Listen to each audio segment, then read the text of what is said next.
Well, thank you, Brother Bill. Thank you, Brother Dan. And we do thank the Heavenly Father for this opportunity to share some thoughts on the overseas work. I'd like to start out by saying that there's certainly plenty of other brethren that work overseas and have traveled and visited, and many that have served the brethren overseas who have never left this country, and many who've never written an email or a letter or talked with any of these brethren overseas, unless there's been some electronic format in more recent times.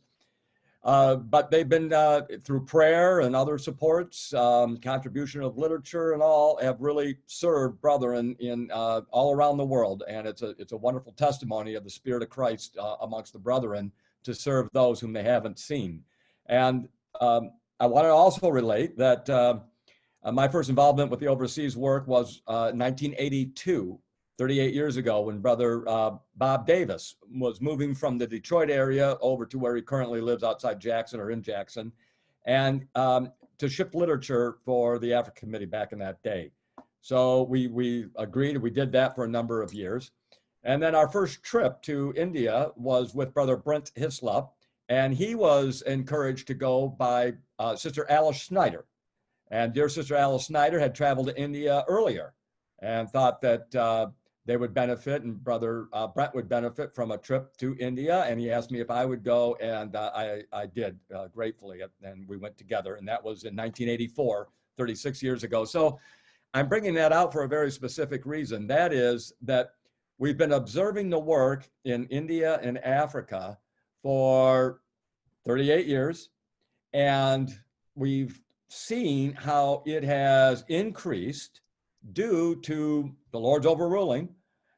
There are certain methods that were incorporated in witnessing, and there was certain additional supports provided from the other brethren in the Western world, as it were, United States, but also Australia and Europe, who had the vision of being able to provide funding for these brethren in these other countries.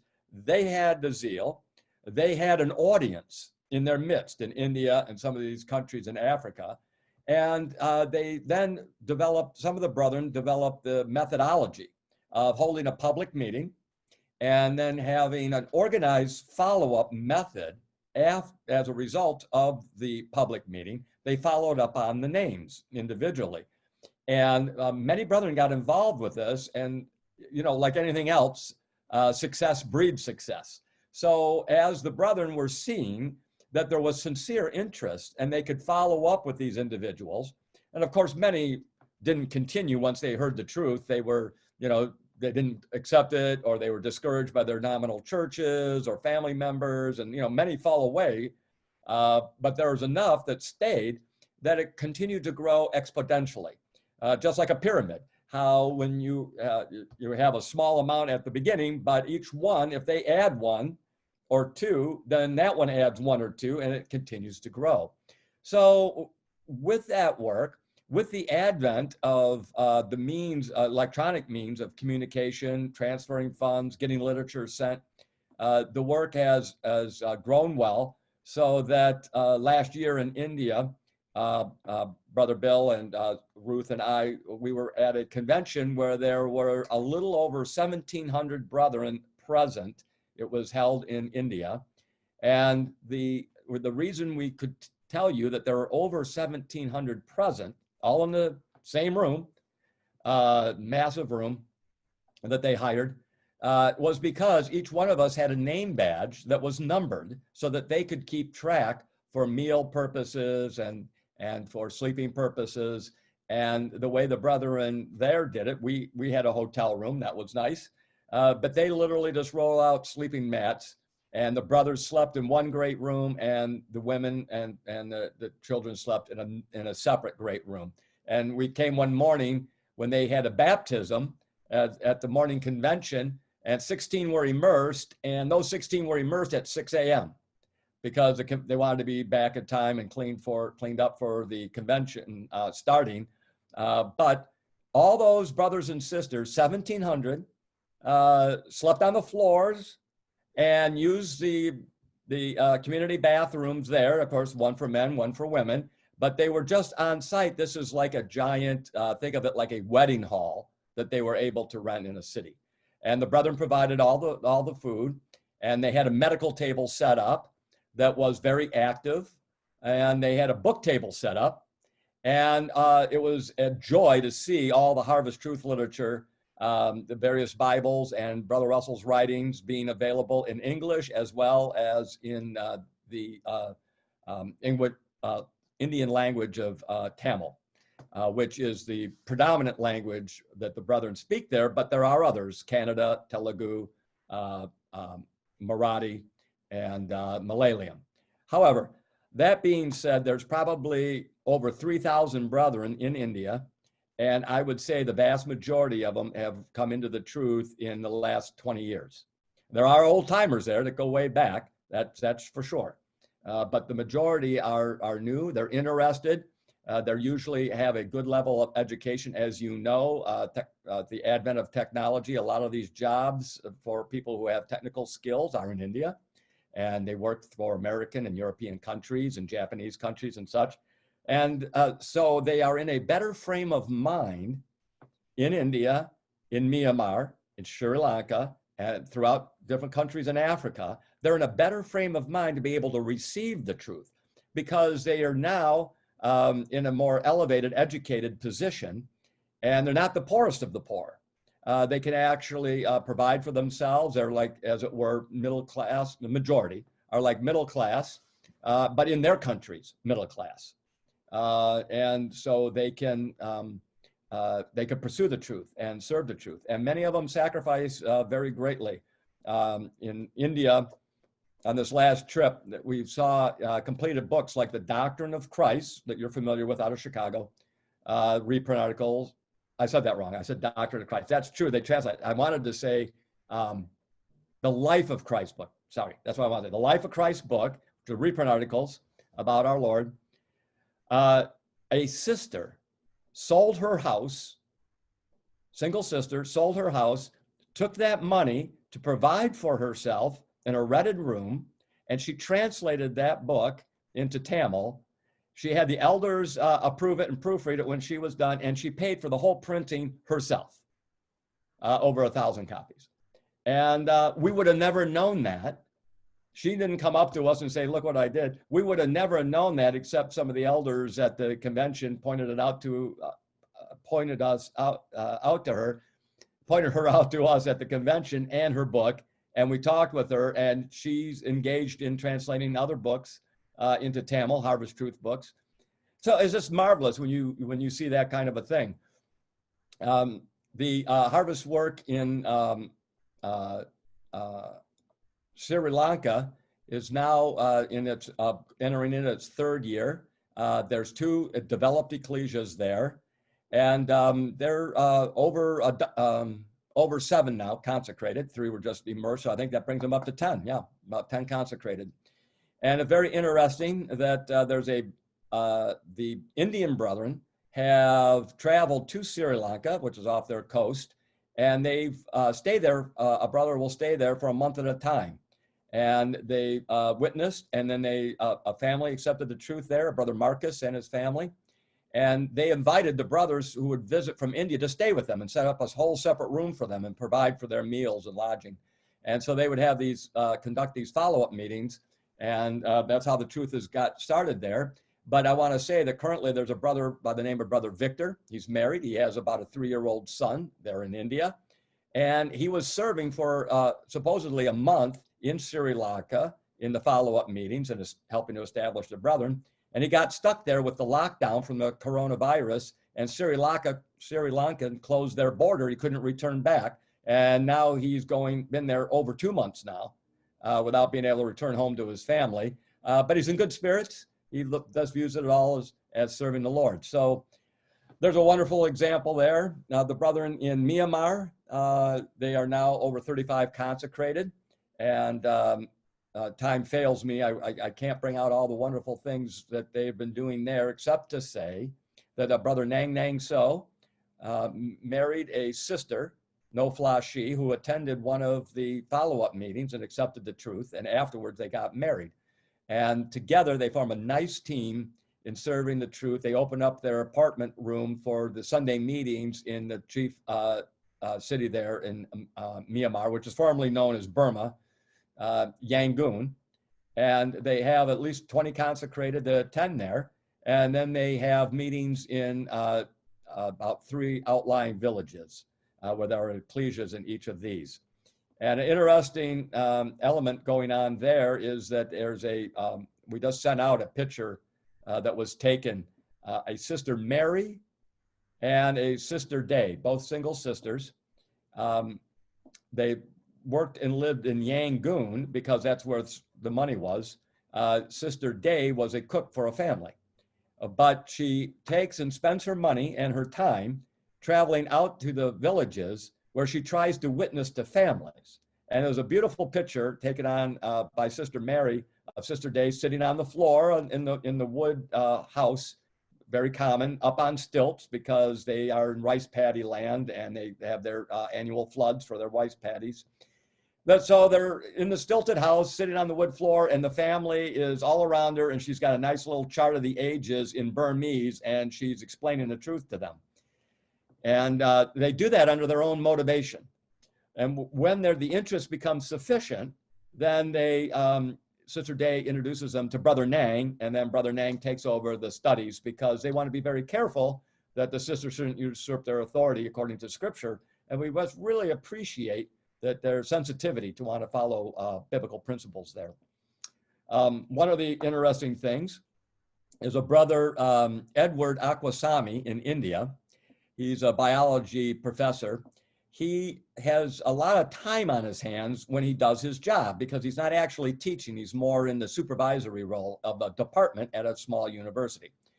So it gives him a lot of time and a lot of contacts, and what he's been engaged doing outside of reaching out through WhatsApp to individuals in China and in Tibet and other areas like Malaysia and Indonesia for follow-up studies on WhatsApp. But he's engaged in getting the Divine Plan of the Age charts translated into as many languages as possible. I'm pretty confident he's got over 50 so far, but he's well on the way to try to reach 100. And he's working with Brother Eliezer Juko of Uganda to try to get 20 or 30 African languages, the chart translated into those languages. And his thinking is that if you have the chart in the language, if someone ever does have the opportunity to witness to people in that language, they'll have a visual aid tool to use already on hand instead of having to work through the process. So that's fascinating. The brethren continue to astound us with their means of taking advantage of the technology available, combined with their zeal and their determination and their self-starters to move forward. Now, of course, not all the brethren are that way. Just like here in the United States, for example, we're not all of the same talents, but nonetheless, there are enough that are, and the others support them, that it brings the truth into a wider scope in a part of the world where we know that in the peaceable kingdom, the Lord's going to need members of the body of Christ to be able to reach out to these billions of people who their society is going to be a lot closer to our brethren in second and third world countries than they are to the United States society. We're so elevated in our lifestyle at this time. So we can really see the Lord's wisdom in that. Now, when I move into Africa, I wanted to make a point that in Uganda, Brother Eliezer received the truth in about 2006. And the way he got it was on a computer at the workplace he had at the time, and he came across the Bible Today website when he was searching for truth because he was unhappy with the nominal churches he had been in. And since 2006, there's at least 70 brethren in Uganda area, about 10 different ecclesias, but it's also reached over into other neighboring countries like the Democratic Republic of Congo. There's multiple ecclesias there. And currently, right now, you might be aware of some of the emails we've sent out that those brethren are suffering in these villages of the Democratic Republic of Congo due to violence being perpetrated by, I'm going to call them soldiers, or probably more like terrorists, who are upset with the government. And the government's upset back. And they go through and sadly, you've seen it on news, sometimes they just go in and they just burn a village of these grass thatched roof huts and they create all these refugees. Well, our brethren are caught in the crossfire of that in some of these villages, and we know that brethren in one village have had to vacate because either all the huts or some of the huts had been burned, and they had to leave. And so, fortunately, from the best we know, with one exception, because we just don't know what happened to her at this point, she's out of contact. The brethren have been able to reach other brethren in villages nearby where they feel a certain amount of safety.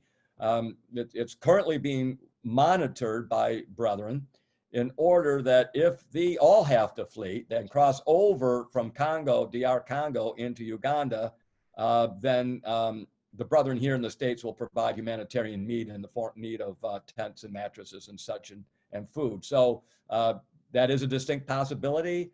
We just watch how the Lord leads that, but it's wonderful to know that there's a provision for them, and that these brethren are working it out as best they can on their own.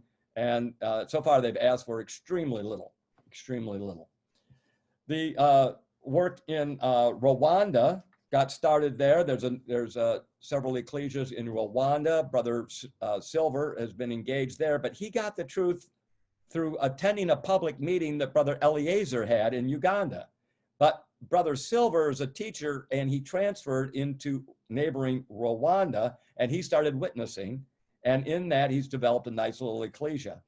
But there's also another very excellent brother in Rwanda who's been meeting for some time now, and he received the truth through Brother John Bevol's app, mobile app that advertises how to study the Bible and have it make sense. And it was through that they were able to get in contact.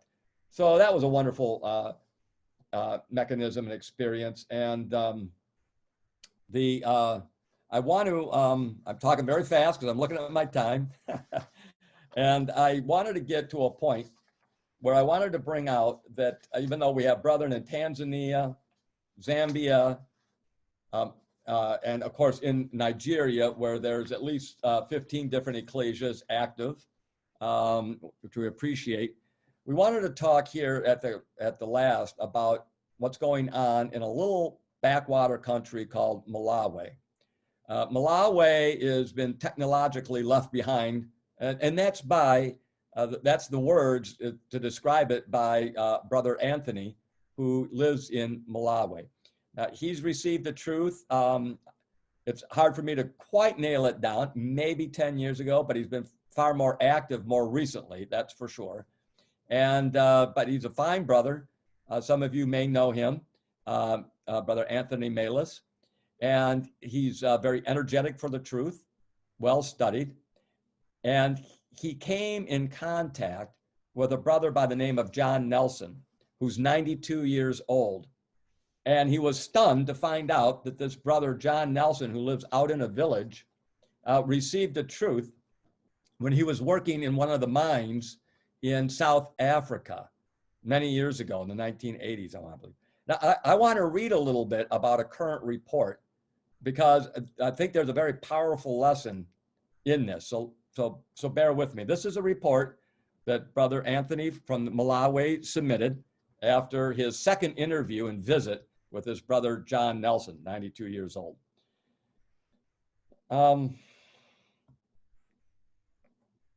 His parents, John Nelson's parents, were of the Zimbabwe Industrial Mission Church, which was under the pastoral leadership of a Dr. Joseph Booth, who was an American pastor who came to Malawi in the 1900s, excuse me.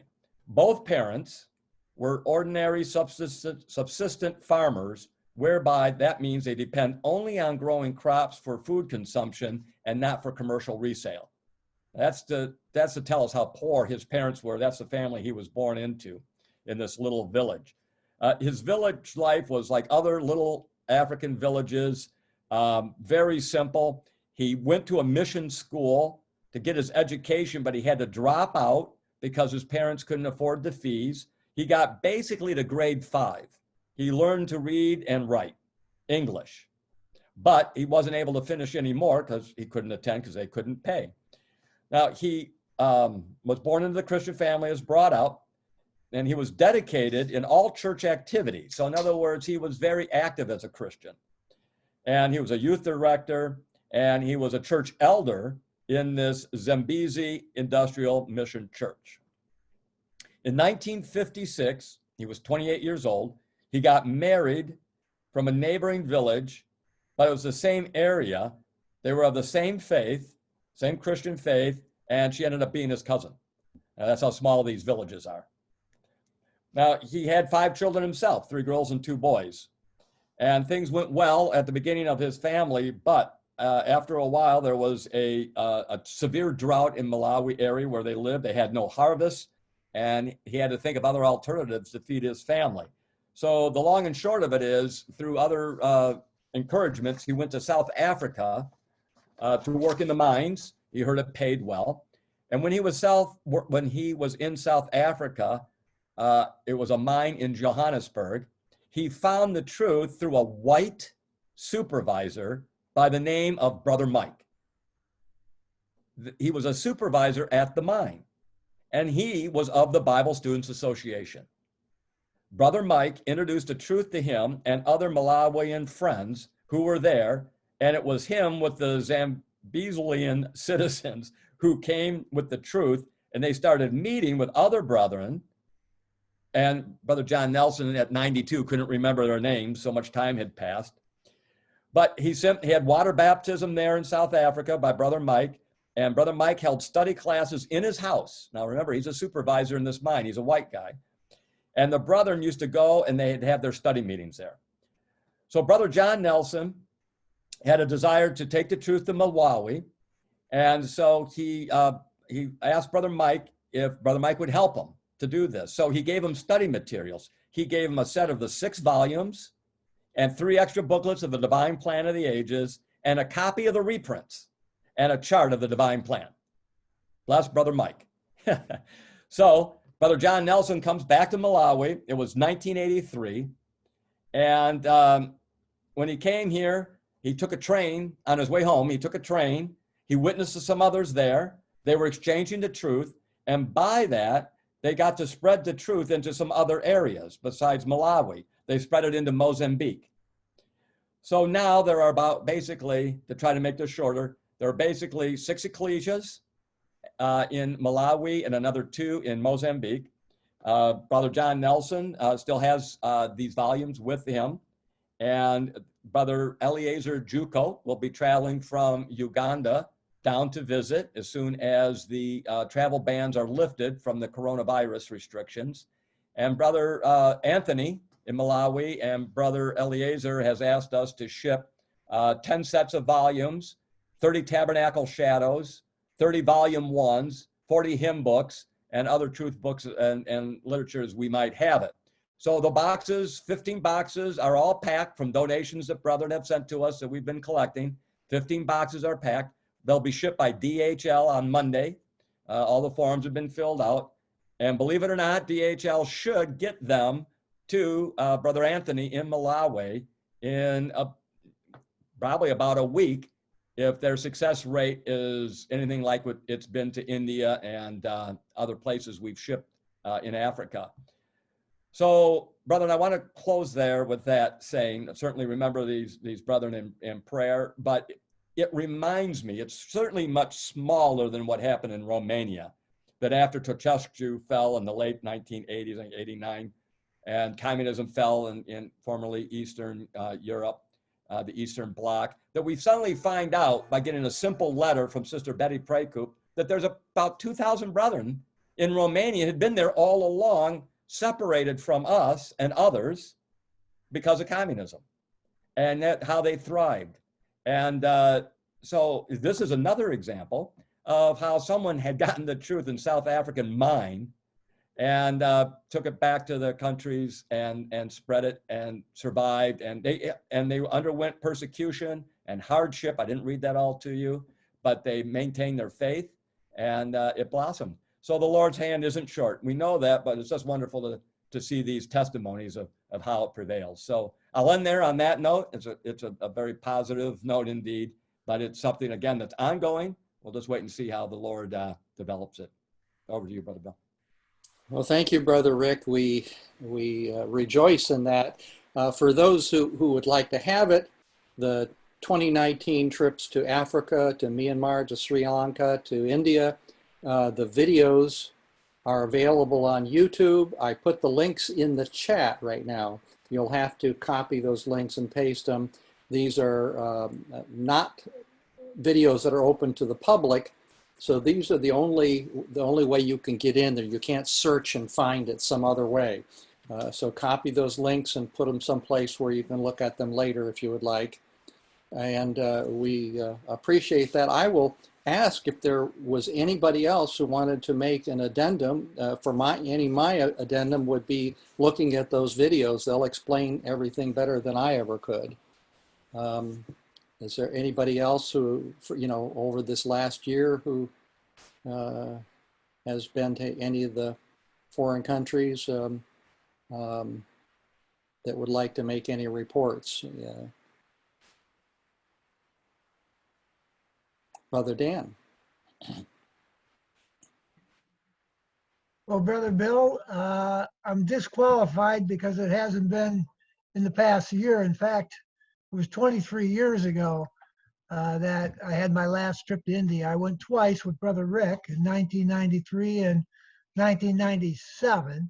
But Brother George asked if I would mind giving a short testimony, and I certainly wouldn't, because even though it was so long ago, of course, as you know, you don't forget the sights, the sounds, the smells, even your first rickshaw ride down the street in India when you think your life is going to be lost before you get a chance to meet any of the brethren. But the point is that as long, it was 23 years ago, but it was a real blessing to meet the brethren and to get to know them. And even though there's a language barrier, as we know, in different areas that you might travel, the language of the truth was the language that everyone spoke. You could see that they loved the truth,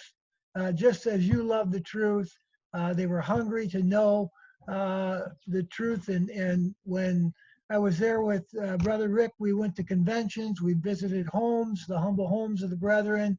And anytime there was any break in the action, if you will, brethren came to us with all kinds of questions and all kinds of interest in knowing as much as they could about the Bible and the harvest message and so on. And I just was thinking of a couple of highlights. One was we traveled with a brother named I.A. Joseph. He was older and just the most pleasant personality you'd ever want to meet in a person. Very simple in his way of life. He had a little bag about the size of a bowling ball, and he carried all he needed when he traveled with Rick and I as we went from place to place. And when we would stay in a hotel, Rick and I would have a bed, and he would take a couple of regular chairs and put them together, sleep across the chairs. And he just had a marvelous mind for the truth. He translated in a number of different languages, and just general knowledge. Put me to shame, but it doesn't take much to put me to shame when it comes to general knowledge. But he knew all kinds of things about, America and throughout the world and so on. But he was a memory. And then one other was a pioneer brother that we met there in India on our first trip and second trip. But he traveled about India on a bicycle, and I think he wore out about 3 bikes or so. But all he had was a chart, and he would stop, and he would take his chart out, and he would start talking about God's plan using the chart.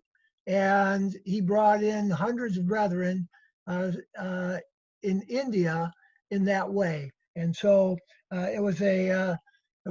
he's quite a memory in our mind. And one last thing, this doesn't have to do with a trip, but it's been our great blessing that the Lord gave us. We through our Bible Today website, a brother, Joseph Magai, who wrote in, he came across the website and he asked a question and we answered his question. Then he responded with another question and we corresponded for, a number of months. And he loved the truth. He loved the harvest message. He loved the fact that God was a loving God. But he was the only one in his little village of Tanzania who believed that way. And that was a struggle for a while because his family, didn't believe that way, and those in the village. But we encouraged him, and we were able to get him connected with Brother Eleazar, and through his studies, he ultimately made a consecration of his life. And down the road, some members of his family accepted the truth and were baptized, made consecrations of their life in a handful in the village. So now they have 7 to 10 consecrated in Tanzania, from that one little seed there. So it's been a real pleasure for us to know our brethren overseas and around the world, and to see that as we know that God is developing a sympathetic high priesthood right now, and that those who are going to be teachers of the world of mankind are going to have to be able to relate to the world, to be able to teach them the lessons they need as they travel up the highway of holiness. And certainly we see that there's such a variety of experiences, such a variety of environments, and we see that the Lord knows what he's doing in developing this 144,000 to do this great work. And we see the great work that's being done overseas, and it's just a joy to know some of the brethren and know what's happening, so we can pray and do whatever little things we can. So that'd be our little testimony, Brother Bill. Over. Thank you, Brother Dan. Appreciate that. And Brother Edwinski and myself visited those brethren in Tanzania. You can see that in one of those videos about Africa there. And it was very arduous for us, but it was a blessing too. One of the things I wanted to mention to the brethren is as we're dealing with the brethren, especially in Africa, but also in India, we are harmless as dove, but we also have to be wise as serpents. And I just say that as a caution for the brethren, because on Facebook, there's a lot of needy ones with their hands out. And that generally is a clue that these are what I call pseudo brethren. The ones that we're talking about, that we have been visiting with, that have been very faithful and really know the truth and are there for the truth and not the loaves and the fishes, hardly ever, if ever, ask for handouts, and hardly ever are the ones on Facebook. But there are others that have found that the cash cow from America can be reached via the social media.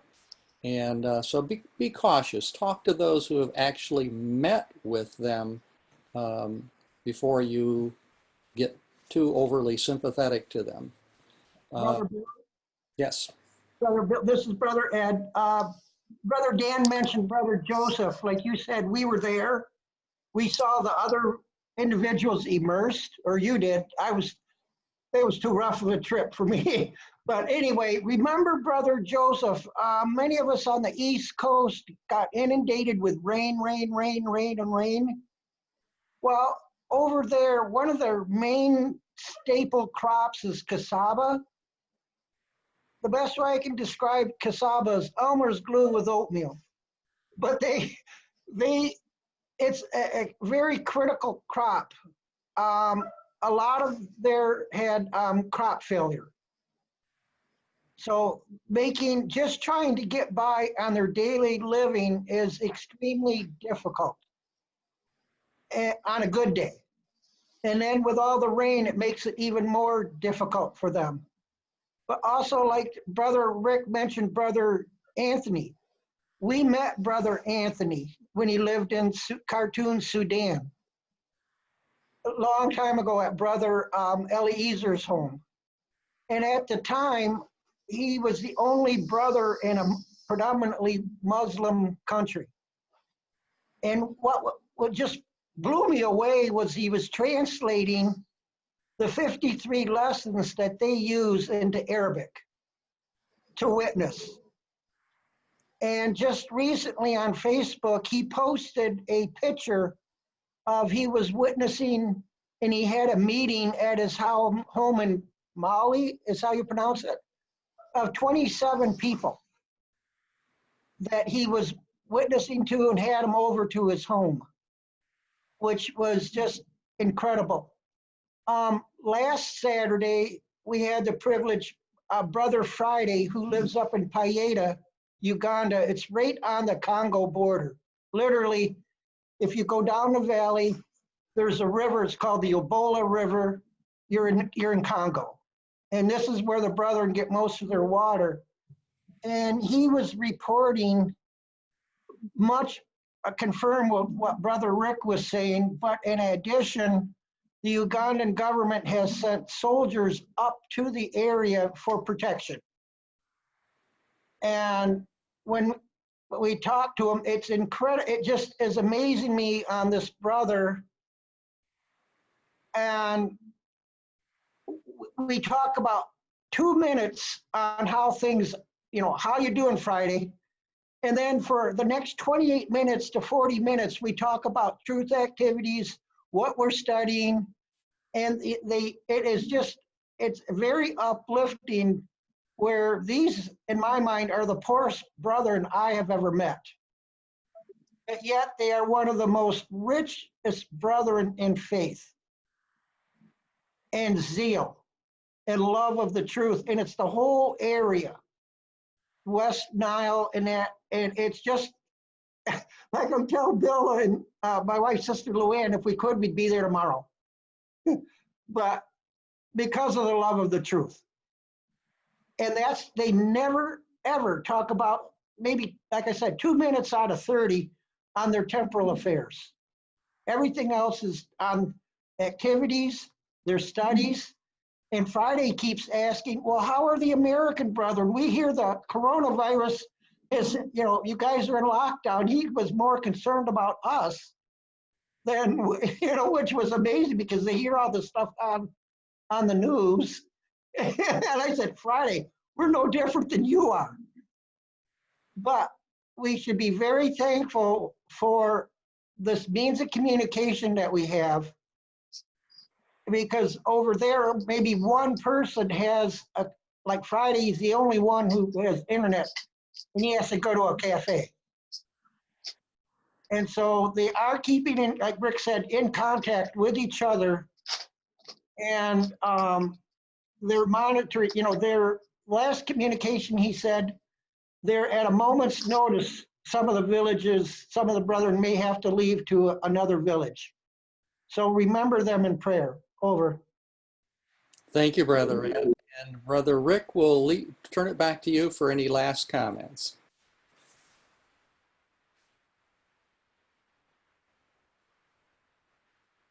No last comments. Appreciated the additions that everyone contributed, and it's always a group effort in the Lord, and it's always yea and amen, no matter how dire it might seem at times, how scarce, how dry. The Lord, we know He provides in His own way, in His own time, and so we marvel at the simplicity in Christ Jesus we find all around the world, and all the brethren of all different economic perspective, work environments, even weather conditions. With the locust swarms of Kenya are now sweeping through northern India, and how various things like the coronavirus affects each and all in India. By the way, I should have related this. In India, most of the country is under lockdown, but some of the rural areas are coming off of it. It's the big cities, kind of like here, that are suffering and still under lockdown. So the brethren here, we were able to send financial support to some there who had no work for 2 months. They were shut down 2 months.